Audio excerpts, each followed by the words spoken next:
बच्चों, कैसे हैं आप लोग। आज के इस प्रीता पहचान क्लासेस में मैं लेके आई हूँ गोधुली भाग 2 क्लास 10 बिहार बोर्ड के बच्चों का जो मेन हिंदी होता है, काव्य खंड में पाठ 7 हिरोशिमा। ठीक है, जो सच्चिदानंद हीरानंद वात्स्यायन अज्ञे जी की कविता है। ये अज्ञे नाम से प्रसिद्ध हैं, जो उनके सदानीरा कविता संग्रह से ली गई है। ठीक है, सदानीरा, यहाँ पर सदानीरा कविता संग्रह से ली गई है। तो आज के इस क्लास में हम देखेंगे कवि परिचय यानी अज्ञे जी का परिचय, फिर कविता परिचय और उसकी व्याख्या, किस संदर्भ में यह हिरोशिमा कविता आई है, और अंत में प्रश्न अभ्यास। तो चलिए स्टार्ट करते हैं अज्ञे जी के परिचय से।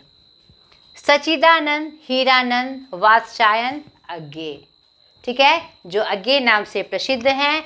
ये आधुनिक हिंदी साहित्य के प्रयोगवाद के जनक हैं। नहीं, जब हमारी हिंदी आधुनिक रूप में आई तो रचनाओं में बहुत सारे प्रयोग किए गए, बहुत सारे नए विषय वस्तु को स्थान दिया गया। तो इन सब का जो रूप आया, उनको उनके प्रमुख जनक किन्हें माना गया है? अज्ञे जी को।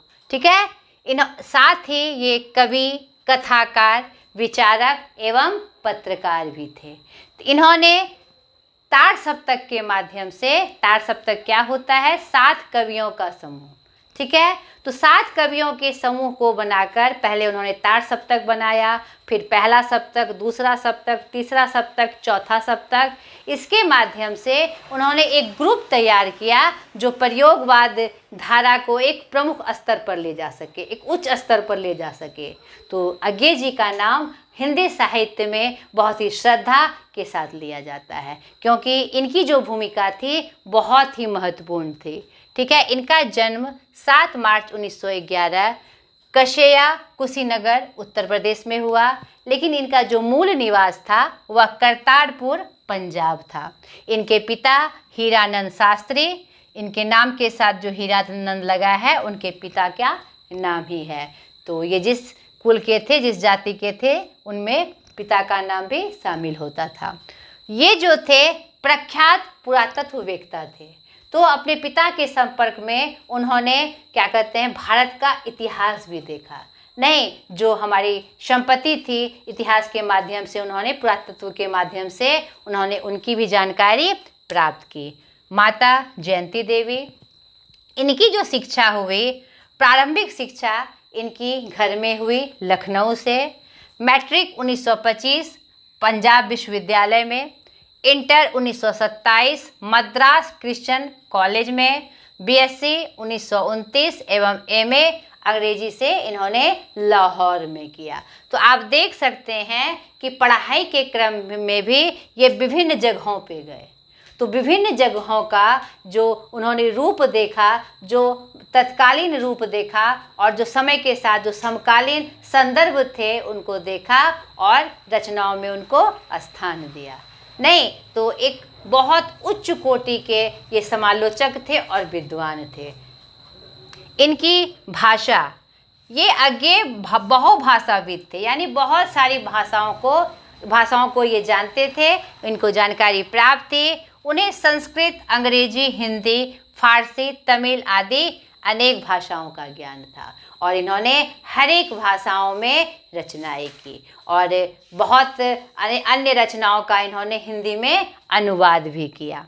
इनकी जो प्रमुख रचनाएं हैं, भग्नदूत, चिंता, हरी घास पर छनवर, बावरा अहेरी, जो कि इनका काव्य संग्रह है, विपथगा, जयदोल, ये तेरे प्रतिरूप, छोड़ा हुआ रास्ता, ये उनका कहानी संग्रह है, प्रमुख कहानी संग्रह। शेखर एक जीवनी, नदी के द्वीप, इनका प्रमुख उपन्यास है। साथ ही साथ इन्होंने यात्रा वृत्तांत पे भी लिखा और बहुत सारे निबंध भी लिखे, जो बहुत प्रासंगिक आज के संदर्भ में भी हैं।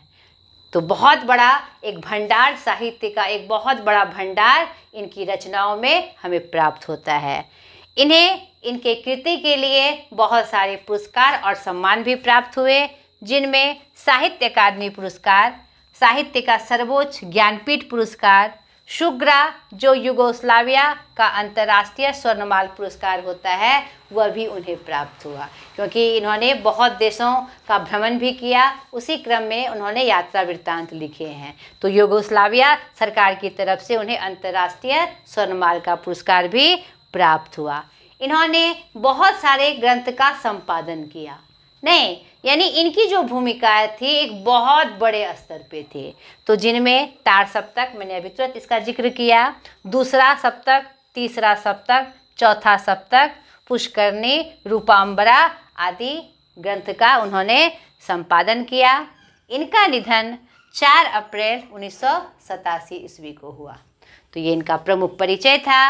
अब चलिए कविता परिचय, हिरोशिमा, जिसके माध्यम से हम जाने कि यह जो हिरोशिमा कब की घटना है, आपको शायद पता ना हो या जानते भी हो, यह जापान पे जो परमाणु बम गिराया गया था द्वितीय विश्व युद्ध के समय, उसी का संदर्भ इस कविता में आया है।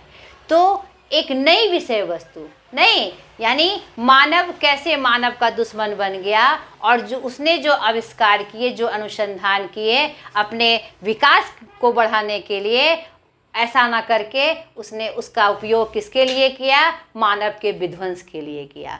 तो यहाँ पर वो एक चेतावनी देते हुए इस कविता को प्रस्तुत कर रहे हैं कि आने वाले समय में अगर हम सचेत ना हुए और इस कृत्य को अगर हम दोहराते हैं, इसीलिए इतिहास की घटनाओं को ये संदर्भ रूप में लाए नए प्रयोग के रूप में। अगर इस घटनाओं को हम दोहराते हैं तो हमारा भविष्य क्या होगा, अंधकार में होगा, मनुष्य ही मनुष्य का दुश्मन हो जाएगा। तो चलिए कविता के माध्यम से हम इनकी व्याख्या देखें। आइए अब कविता के माध्यम से हम देखें कि सच्चिदानंद हीरानंद वात्स्यायन अज्ञे जी हिरोशिमा से कौन सा संदेश हमें दे रहे हैं। हमने जाना कि अज्ञे कौन है, आधुनिक हिंदी साहित्य की प्रमुख धारा प्रयोगवाद के जनक हैं। नहीं, 7 कवियों का चयन कर इन्होंने तार सप्तक को पेश किया और बताया कि कैसे प्रयोग के माध्यम से, प्रयोग धर्मिता के द्वारा बासीपन से मुक्त हुआ जा सकता है। उनमें वस्तु, भाव, भाषा, शिल्प आदि के धरातल पर प्रयोगों और नवाचारों की बहुलता है और उन्होंने नए नए प्रयोग के माध्यम से जो हिंदी का रूप था उसमें एक नया रूप दर्शाया। ठीक है, तो यह जो कविता उनकी हिरोशिमा है, यह उनके कविता संग्रह सदा नीरा से संकलित है। इसकी विषय वस्तु क्या है, यह आधुनिक सभ्यता की दुर्दांत मानवीय विभीषिका का चित्रण करने वाली है एवं एक अनिवार्य चेतावनी हमें देती है, नहीं किस ओर कि हम जो कृत्य कर रहे हैं उसका जो दुष्परिणाम है उसे हमें ही भोगना पड़ेगा।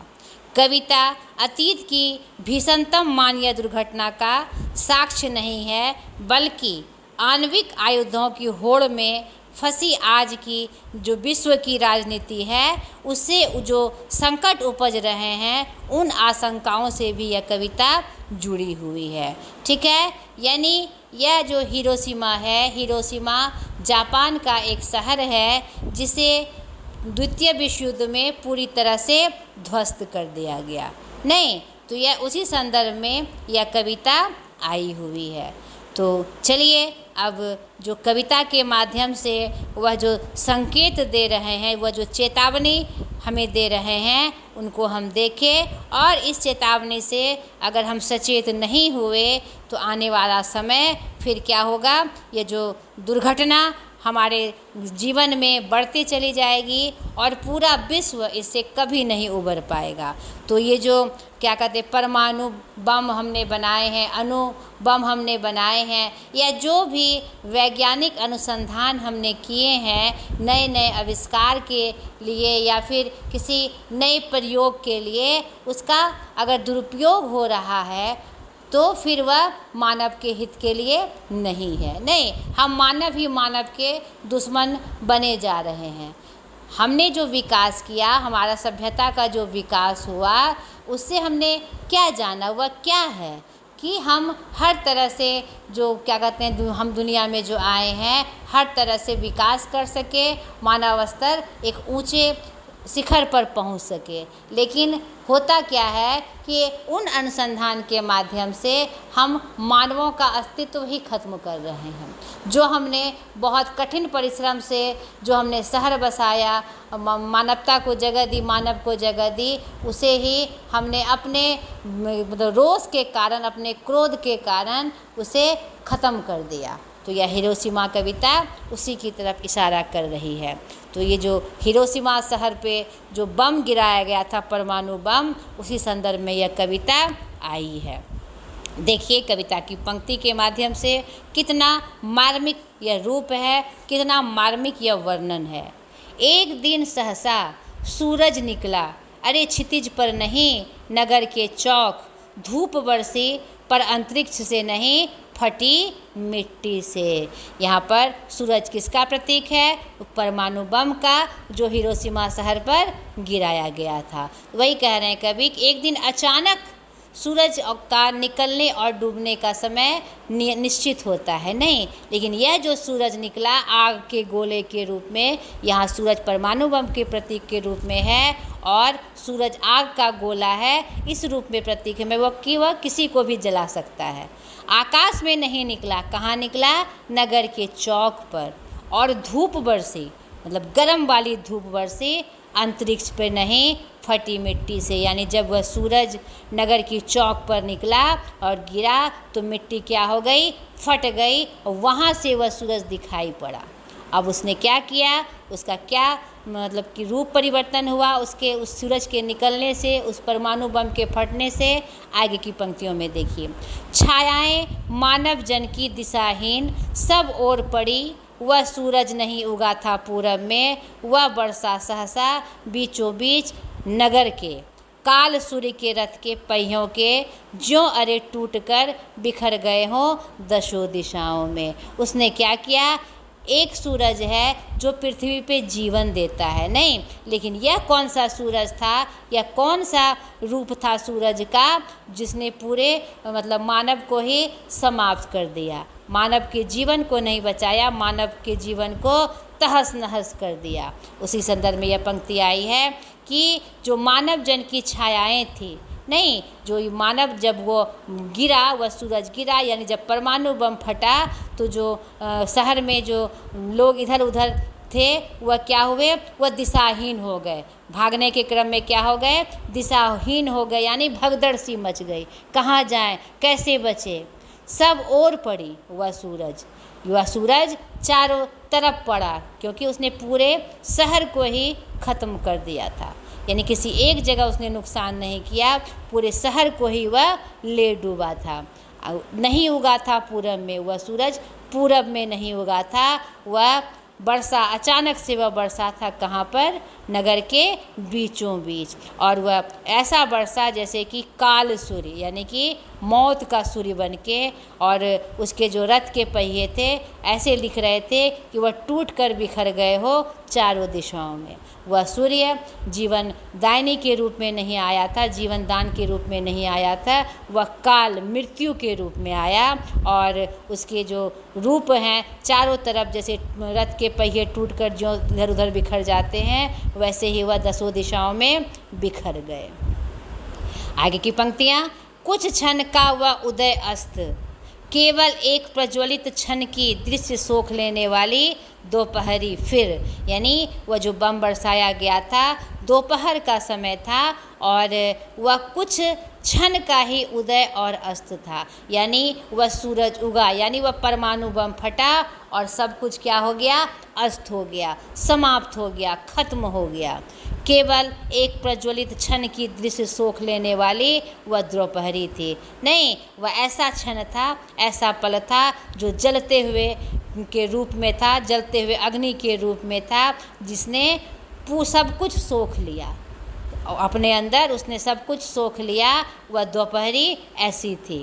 छायाएं मानव जन की नहीं मिटी, लंबी हो होकर मानव ही सब भाप हो गए, छायाएं तो अभी लिखी है। यानी कि ऐसा करने से क्या हुआ, जो मानव जन की छायाएं थी, नहीं छाया की तरह दिख रही थी। जब वह परमाणु बम फटा तो मानव कैसी दिख रहे थे, छाया की तरह दिख रहे थे। नहीं, उसकी छायाएं नहीं मिटी। उस शहर में इंसान वास करते थे, लोग रहते थे, उसे तो आज भी याद किया जाता है कि यहाँ पर यह शहर था, ऐसा चौक था, वहाँ पर ये लोग रहते थे। वो छाया के रूप में तो आज भी है, लेकिन वह मानव जो था, जो वास्तविक रूप में था, वह सब भाप हो गए थे, मतलब भाप बनकर उड़ चुके थे, खत्म हो चुके थे। छायाएं तो अभी लिखी है। नहीं, उसकी छाया तो खत्म नहीं हुई, लेकिन जो यथार्थ रूप में मानव थे, मानव का रूप था वहाँ, वह हर तरह से खत्म हो गया, नष्ट हो गया, भाप बनकर उड़ गया। नहीं, उस परमाणु बम ने उसका अस्तित्व ही खत्म कर दिया, सब कुछ खत्म कर दिया। आगे की पंक्तियाँ, झुलसे हुए पत्थरों पर, उजड़ी सड़कों की गज पर, और वे छायाएं कहाँ दिख रही थी, जो वहाँ पर आग से, परमाणु बम की आग से, उस गोले से जलकर जो पत्थर बचे हुए थे, झुलसे हुए पत्थरों पर उनकी छायाएं थी। और कहाँ थी, उजड़ी सड़कों की गज पर। गज क्या होता है, पत्थर या सीमेंट से बना पक्का धरातल। और वो छायाएं कहाँ थी, जो सड़क उजड़ चुकी थी, परमाणु बम के गिरने से टूट फूट चुकी थी, उजड़ चुकी थी, उसके क्या कहते हैं, पक्के धरातल पर उसकी छायाएं दिख रही थी, झुलसी हुई, एकदम सब तरह से तहस नहस करते हुए। आगे की पंक्तियाँ, बहुत ही मार्मिक रूप, मानव का रचा हुआ सूरज मानव को भाप बनाकर सोख गया। यह कैसा सूरज था, ये कौन सा रूप था, यानी इसे मानव ने ही बनाया था। नहीं, ये परमाणु बम ये मानव के द्वारा आविष्कार किया गया था, और इसने किसे खत्म किया, मानव को ही खत्म कर दिया। मानव को ही भाप बनाकर सोख गया, मतलब मानव को ही ख़त्म कर दिया। मानव ने ही परमाणु बम को बनाया, और परमाणु बम को बनाया, लेकिन ख़त्म किसको किया, मानव को ही। क्या हमारा यही उद्देश्य था परमाणु बम बनाने का? नहीं, परमाणु बम का हमने निर्माण इसलिए किया था कि जो खनन हम करते हैं, जिसमें क्या कहते हैं, बहुत सारे मज़दूरों को बहुत मेहनत करनी पड़ती है, वहाँ पर परमाणु बम के माध्यम से खनन को आसान बनाया जाए, इसलिए हमने परमाणु बम बनाया था। और भी जो क्या कहते हैं, इस तरह की वैज्ञानिक चीज़ों के लिए जो आविष्कार थे, उसके लिए हमने परमाणु बम बनाया था। लेकिन ये क्या, जो हमने अपनी सुविधाओं के लिए बनाया, उसका हमने ध्यान नहीं रखा, हम मानव को ही खा गए, मानव ही मानव को खा गया। तो यह एक अभिशाप वाली बात है। नहीं, पत्थर पर लिखी हुई या जली हुई छाया मानव की साखी है, और ये ऐसा मानव ने ये कुकृत्य किया है, यह अमिट छाप के रूप में, पत्थर पर जली हुई छाया के रूप में मानव के कृत्य का क्या है, गवाह है। साखी मतलब गवाही, सबूत।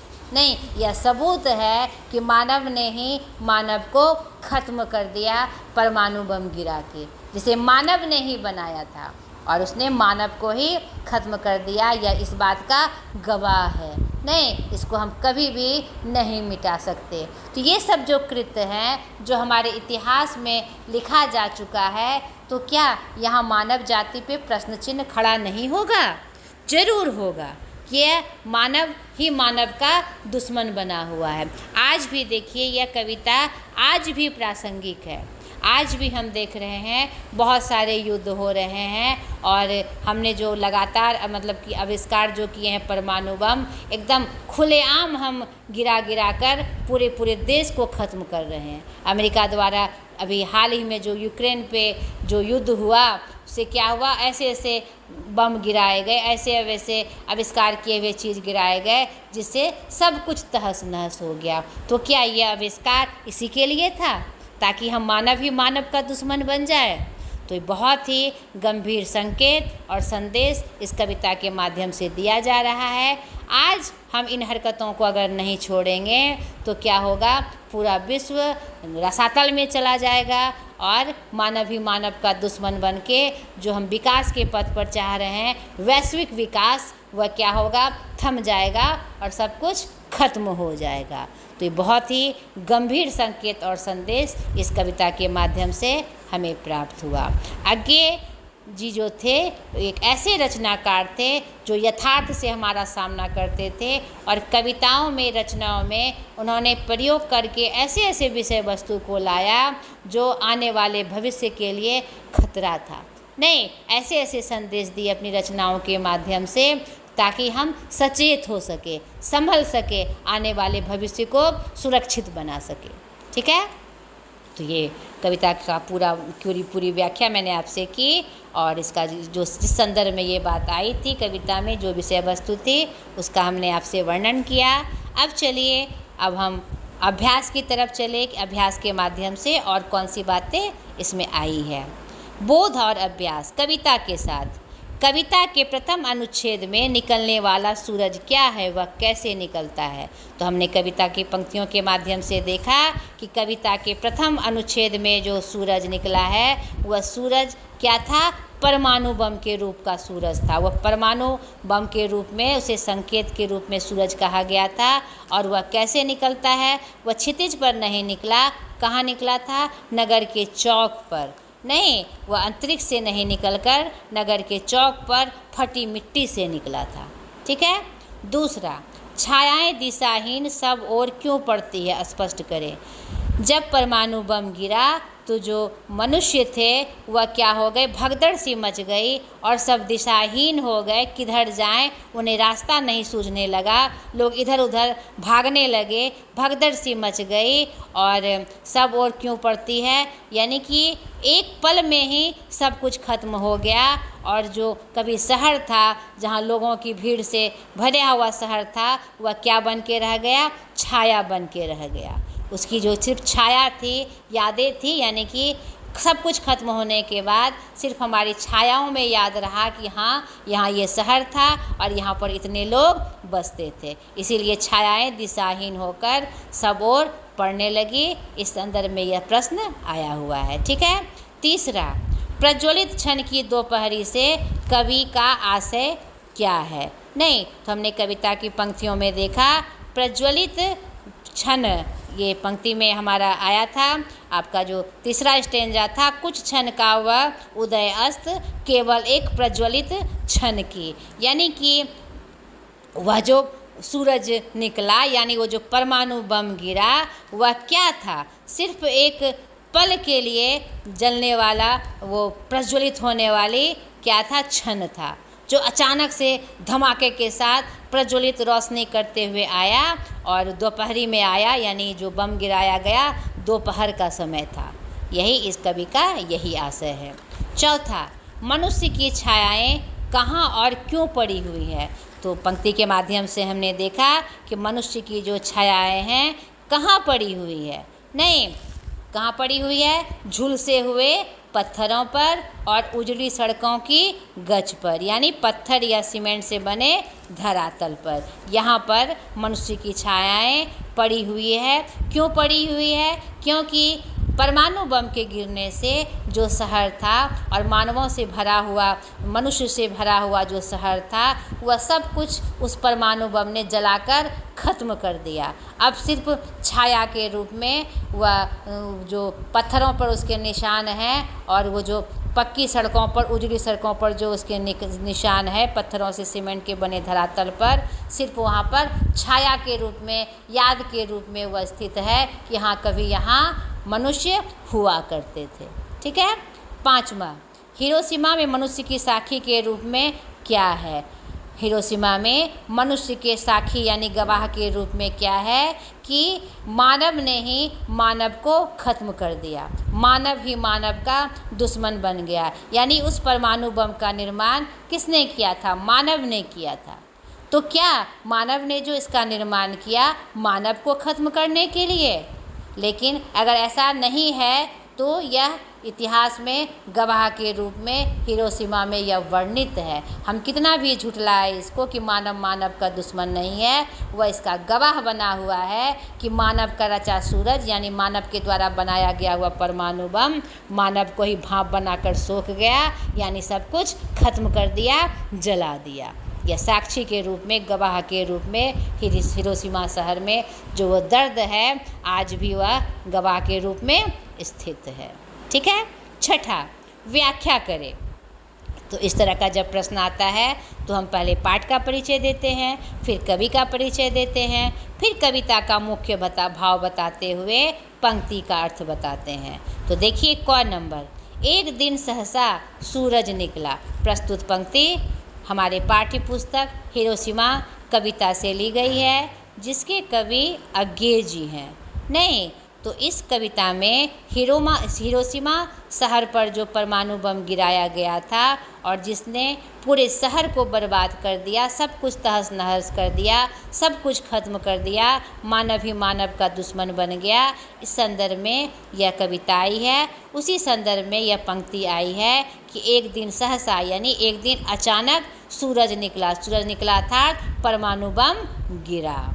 ख नंबर, प्रस्तुत पंक्ति काल सूर्य के रथ के पहियों के ज्यों अरे टूटकर बिखर गए हो दसों दिशाओं में। प्रस्तुत पंक्ति हमारे पाठ्य पुस्तक हिरोशिमा कविता से ली गई है, जिसके कवि अज्ञे जी हैं।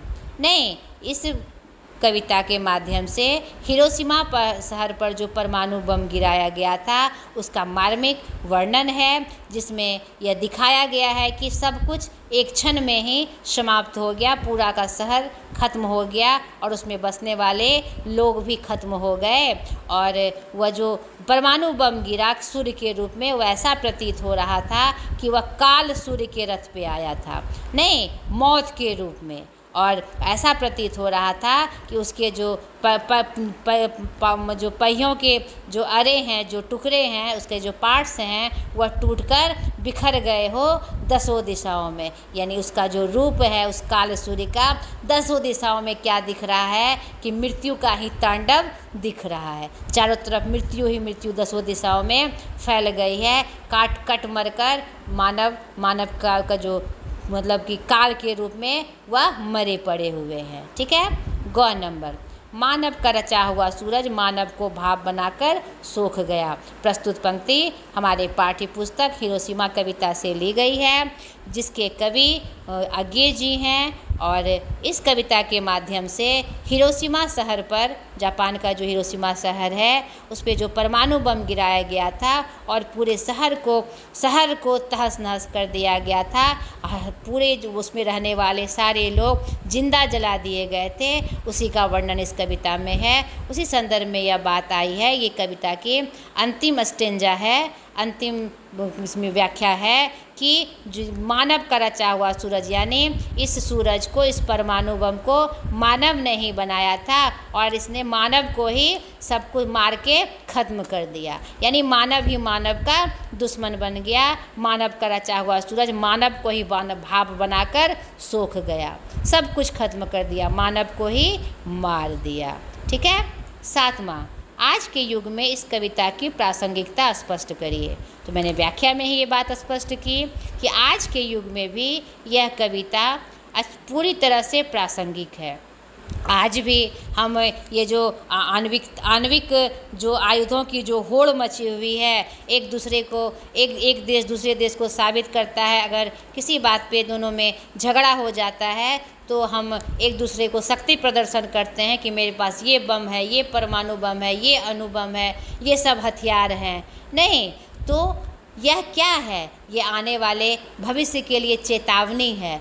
अगर इस कृत्य को हम नहीं छोड़ेंगे तो क्या होगा? हम खुद ही खुद के दुश्मन बन जाएंगे और मानव का जो अस्तित्व है वह मिट जाएगा, खत्म हो जाएगा। पूरे विश्व में अगर यही होड़ मची रही और क्या बड़े बड़े हथियार के माध्यम से हम एक दूसरे को ध्वस्त करते रहे तो पूरा विश्व ही समाप्त हो जाएगा। अभी हाल ही की घटना में हमने देखा अमेरिका द्वारा यूक्रेन पे जो बड़े हथियार गिराए गए, परमाणु बम गिराए गए, उसने यूक्रेन को बहुत हानि पहुंचाई। ऐसा अमेरिका ने ऐसा किया तो दूसरा देश भी कर सकता है। यानी एक देश को दूसरा देश खत्म कर रहा है तो एक एक करके पूरा मानव जो अस्तित्व जो पूरी दुनिया में बसा हुआ है उसका अस्तित्व तहस नहस हो जाएगा, खत्म हो जाएगा। इसलिए यह कविता आज के संदर्भ में बहुत ही प्रासंगिक है। हमें चेतावनी दी जा रही है, इससे हम उभरे। और इससे मुक्त हुए। ठीक है। कविता के आसपास हिरोशिमा कहाँ है, इतिहास में उसकी प्रसिद्धि किस लिए है, शिक्षक की सहायता से मालूम करें। हिरोशिमा जापान का एक प्रसिद्ध शहर है और इतिहास में इसकी प्रसिद्धि इसलिए है क्योंकि इस पे जो परमाणु बम गिराया गया था तो उसमें पूरा शहर ख़त्म हो गया था। फिर से इस शहर को नए रूप में बसाया गया जो कि बहुत मुश्किल था, इसलिए इतिहास में प्रसिद्ध है। और भी जानकारी आप अपने शिक्षकों से प्राप्त कर सकते हैं। ठीक है। दूसरा, जापान को उगते हुए सूरज का देश क्यों कहा जाता है, कारणों को ध्यान में रखते हुए इस कविता पर टिप्पणी कीजिए। तो जापान, ऐसा माना जाता है कि जापान में जो सूरज निकलता है वह एकदम नज़दीक से दिखता हुआ प्रतीत होता है। ठीक है। और इसका कारण यही है कि इसे सूरज का देश कहा जाता है। इस कविता के संदर्भ में कि यहाँ पर इसीलिए यह जो कविता बनी तो सूरज को यहाँ पर सांकेतिक रूप में कहा गया, नहीं कि हिरोशिमा में एक ऐसा भी सूरज निकला था, कहाँ पर, नगर के चौक पर, जिसने सब कुछ खत्म कर दिया। तो यहाँ पर संदर्भ रूप में यह बात आई है। तीसरा, हिरोशिमा के साथ इसी प्रसंग में जापान और किस शहर का उल्लेख होता है, हिरोशिमा के साथ इसी प्रसंग में जापान के साथ नागासाकी शहर का उल्लेख होता है। ठीक है। जापान, नागासाकी पे भी बम गिराया गया था। जापान के मानचित्र में इन नगरों को चिन्हित करें। अब जापान का मानचित्र निकालकर इन नगरों को चिन्हित करिए कि और कौन कौन से नगर पर परमाणु बम गिराया गया था। चौथा, द्वितीय विश्व युद्ध में पक्ष विपक्ष और तटस्थ देशों की सूची बनाइए। इसमें भारत की स्थिति क्या थी। जब द्वितीय विश्व युद्ध हुआ तो उसमें पक्ष में और विपक्ष में कौन कौन से देश थे, आपने इसको सामाजिक विज्ञान में पढ़ा है, आपके पाठ में ये शामिल है, तो ये आपके लिए आसान है। तो उसमें जो देश शामिल हुए थे एक पक्ष में और दूसरे पक्ष में, उसकी सूची बनानी है और भारत की स्थिति उसमें क्या थी इसका भी वर्णन आपको करना है। ठीक है। तो चलिए भाषा की बात, व्याकरण पोर्शन में पहला, कविता में प्रयुक्त निम्नांकित शब्दों का कारक स्पष्ट कीजिए। तो कारक किसे कहते हैं, जो संज्ञा या सर्वनाम का संबंध वाक्य में अन्य चीज़ों से बताए। क्षितिज, क्षितिज क्या है, ये कौन सा कारक है, क्षितिज पर, आकाश नहीं, ये कौन सा कारक है, अधिकरण कारक है। अंतरिक्ष, ठीक है, अंतरिक्ष आकाश, यह भी क्या है हमारा अधिकरण कारक है।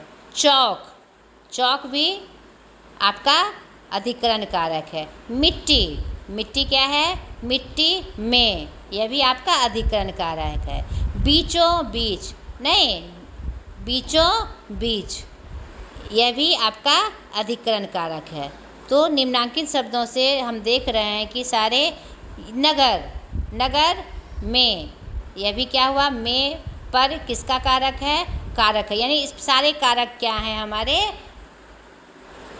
अधिकरण कारक है, क्योंकि इसमें जितने भी शब्द आए हैं उसमें में और पर चिन्ह स्पष्ट रूप से एक साथ लग रहा है। दूसरा, कविता में प्रयुक्त क्रियारूपों का चयन करते हुए उनके काल की रचना स्पष्ट करिए।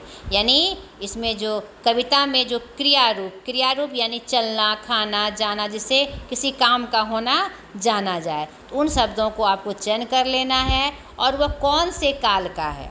ठीक है। शब्दों का चयन करने के बाद, काल मतलब जो समय को बताता है, वर्तमान काल, भूतकाल और भविष्यत काल। तो शब्दों का चयन करके वह कौन से काल का है उसका आपको स्पष्ट करना है। तीसरा, कविता से तद्भव शब्द चुनिए और उनका वाक्यों में प्रयोग करिए। ये सब एक्टिविटीज़ हैं आपके लिए। तो तद्भव शब्द क्या होते हैं, जो संस्कृत से डायरेक्ट हिंदी में प्रयोग किए जाते हैं। वह मेरा क्या, सॉरी, संस्कृत से रूप परिवर्तन कर हिंदी में प्रयोग किए जाते हैं। जैसे अग्नि से आग, नहीं, जल से पानी। तो ऐसे शब्दों को चुनना है और उसका वाक्य बनाना है। चौथा, कविता से संज्ञा पद चुनें और उनका प्रकार भी बताएं। कविता में जो संज्ञा पद है, संज्ञा पद क्या होता है, संज्ञा यानी किसी व्यक्ति, वस्तु, स्थान या भाव का नाम, नहीं, नाम। तो 5 रूप में हमारा संज्ञा है। कौन कौन, व्यक्तिवाचक, जातिवाचक, समूहवाचक, द्रव्यवाचक और भाववाचक। तो संज्ञा शब्द को चुनना है और वह किस कैटेगरी में आएगा, किस भेद में आएगा, उसका नाम लिखना है आपको। ये भी एक्टिविटीज़ करनी है आपको। 5वां, निम्नांकित के वचन परिवर्तित कीजिए। वचन परिवर्तित का क्या मतलब होता है कि वचन कितने होते हैं। वचन क्या बताता है, संख्या बताता है, संज्ञा या सर्वनाम की संख्या बताता है। हिंदी में वचन 2 होते हैं, एक वचन और बहुवचन। तो वचन परिवर्तित का मतलब है जो शब्द दिए हुए हैं अगर वह बहुवचन में है तो उसको एक वचन करना है, एक वचन है तो बहुवचन करना है। जैसे छायाएँ बहुवचन में है तो छाया, पड़ी, पड़ी बहुवचन है पड़ा, ठीक है, पड़ी। उगा, उगा हमारा क्या है, एक वचन है उगे, ठीक है हमारा बहुवचन है। पहियों, पहियों हमारा बहुवचन है पहिया। अरे, अरे मेरा बहुवचन है तो अरे का क्या हो जाए, अरे मतलब क्या होता है, पहिए की धुरी, परिधि की नेमी को जोड़ने वाला दंड, तो अरे का क्या हो जाएगा आर, ठीक है। पत्थरों, पत्थरों हमारा बहुवचन है तो इसका क्या हो जाएगा पत्थर। साखी मतलब क्या, साखी यानी गवाह, यानी गवाही, साखियाँ, साखी मेरा एक वचन रूप है, इसका बहुवचन रूप क्या हो जाएगा साखियाँ, ठीक है, गवाहें। तो ये आपका व्याकरण पोर्शन भी ख़त्म हुआ। तो हमने कविता की व्याख्या देखी और अभ्यास भी देखा। आशा करती हूँ ये आपके लिए सहायक हुआ होगा। अगले पाठ में, अगले वीडियो में एक नए पाठ के साथ मैं फिर से हाजिर हो जाऊँगी। आज तक के लिए इतना ही, बाय।